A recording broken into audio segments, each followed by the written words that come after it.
যখন কেউ personally appear করছে না এবং ভিডিওতেও আসছে না, তখন তো সন্দেহ জাগেই যে আসলে কি বেঁচে আছে নাকি মারা গেছে, নাকি এটা এআই জেনারেটেড অডিও। ব্রিফিংটা হলো এটাকে শুধুমাত্র শেখ হাসিনার বা আওয়ামী লীগের একটা ব্রিফিং হিসেবে দেখছি না। আমরা স্পষ্টতই এটাকে বাংলাদেশের সার্বভৌমত্বের প্রতি এক ধরনের হুমকি স্বরূপ দেখছি এবং এদেশের অভ্যন্তরীণ বিষয়ে একটি দেশের বাইরের একটা শক্তির এক ধরনের হস্তক্ষেপ এবং দেশের ভিতরে এক ধরনের বিশৃঙ্খলা তৈরির গভীর ষড়যন্ত্রের অংশ হিসেবে দেখছি। এবং আমরা দেখছি যে ভারত সরকার শেখ হাসিনাকে এখানে দাবার গুটি হিসেবে এবং টুল হিসেবে ব্যবহার করছে বাংলাদেশের যেই অভ্যন্তরীণ শৃঙ্খলা এবং গণতান্ত্রিক পরিবেশ আছে এটাকে বিনষ্ট করার জন্য। এবং স্পষ্টভাবে আপনারা জানেন যে প্রায় 2 বছর ধরে শেখ হাসিনা ভারতে আছেন।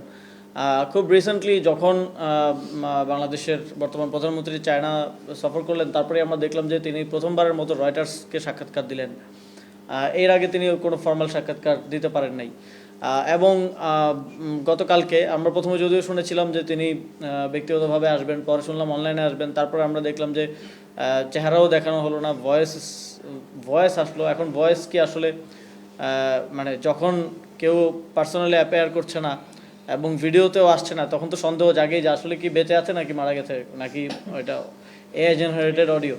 তারপরেও আমাদের শঙ্কার জায়গাটা হচ্ছে তাকে জাস্ট একটা টুল হিসেবে ব্যবহার করা হচ্ছে এবং এটা ঐতিহাসিকভাবে আমাদের জাতিগতভাবে আমাদের সকল নাগরিকের নোট নেওয়া প্রয়োজন যে শেখ হাসিনা ভারতের বাংলাদেশের সার্বভৌমত্ব নষ্ট করার জন্য যেই অপরাজনীতি, এই অপরাজনীতিতে খুনি হাসিনা এবং আওয়ামী লীগ স্পষ্টভাবে সহযোগিতা করছে। এবং এই সহযোগিতাটা কিন্তু যে রিকনসিলিয়েশনের পথ এবং রিকনসিলিয়েশনের কথা, বিচারের পরে যে রিকনসিলিয়েশনের কথা আমরাও আমাদের অবস্থানে জানিয়েছি যে গণহত্যার বিচারের পরে রিকনসিলিয়েশন হতে পারে, এবং সিভিল সোসাইটি বলছে এই পথটাকেও কিন্তু বন্ধ করে দিচ্ছে। এবং এটা যদি এই জিনিসটা চলতে থাকলে হয়তো ভবিষ্যতে আমাদেরকেও দাবি জানাতে হবে যে কোনো ধরনের রিকনসিলিয়েশন চলবে না এবং অল আউট হয়তো আমাদের সাংগঠনিক অবস্থান নিতে হতে পারে।